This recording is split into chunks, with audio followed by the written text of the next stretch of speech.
सच कहूँ तो मुझे कभी उम्मीद नहीं थी कि कोई मेरे लिए इतना सब करेगा। अरे जान, तुम्हारे लिए तो मैं रोज मेहनत कर सकता हूँ। ये सुनकर राधा का दिल और भी भारी हो गया। अब उसे पूरी तरह समझ आ गया था कि वीरू उसे धोखा दे रहा है और उसकी मेहनत से जुटाया हुआ खाना किसी और को दे आता है।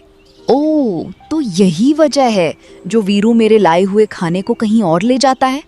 और उसी पल राधा पेड़ के पीछे से बाहर निकलने के लिए आगे बढ़ती है। अब वो सच्चाई का सामना करने वाली थी।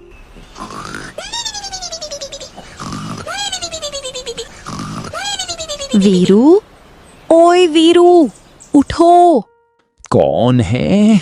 कौन मेरी नींद खराब कर रहा है? मैं हूँ, और उठो आलसी लकड़बग्घे।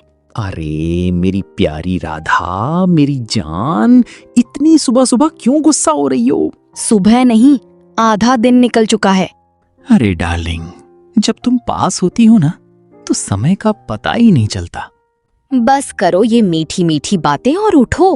राधा की बात सुनकर वीरू समझ गया था कि आज मामला गंभीर है। घर में खाना खत्म हो रहा है और तुम्हें बस सोना आता है। जब भी वीरू को डांट पड़ती, वो मीठी बातें करके बात घुमाने की कोशिश करता। जंगल के लगभग सभी जानवर उसकी इस आदत से वाकिफ थे, लेकिन राधा को ये बिल्कुल पसंद नहीं था। आज जंगल जाओ और खुद खाना लेकर आओ, और खाली हाथ मत लौटना। वीरू मजबूरी में जंगल की ओर निकल पड़ा, लेकिन उसके दिमाग में बस एक ही बात चल रही थी। अबे यार, मुझे तो शिकार करना भी नहीं आता। अब क्या करूंगा? खाना कहाँ से लाऊंगा? उसने बहुत कोशिश की, लेकिन हर जानवर उसे देखते ही भाग जाता।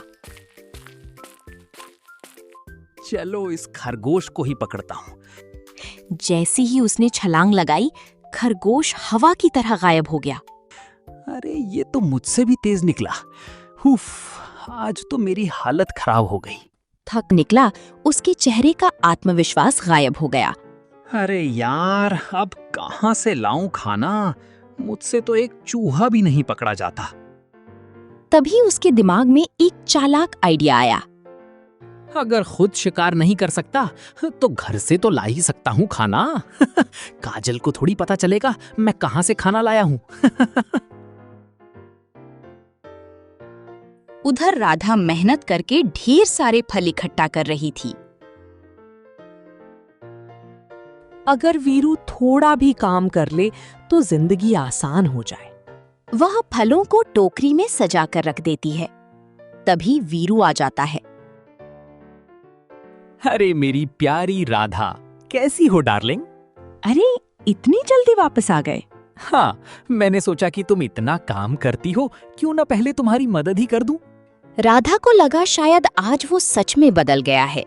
ठीक है, तुम ये फल साफ कर दो, मैं पानी लेकर आती हूँ। जैसे ही राधा पानी लेने बाहर गई, वाह, इतना सारा खाना! इन्हें देखकर तो काजल खुशी से पागल हो जाएगी। उसने जल्दी जल्दी सबसे अच्छे फल उठा लिए और एक पत्थर के पीछे छिपा दिए। राधा जब लौटी तो टोकरी आधी खाली थी, लेकिन वीरू ने बातों में उसे उलझा दिया। थोड़ी देर बाद वीरू वहां से निकल गया और सीधी काजल के पास पहुंचा।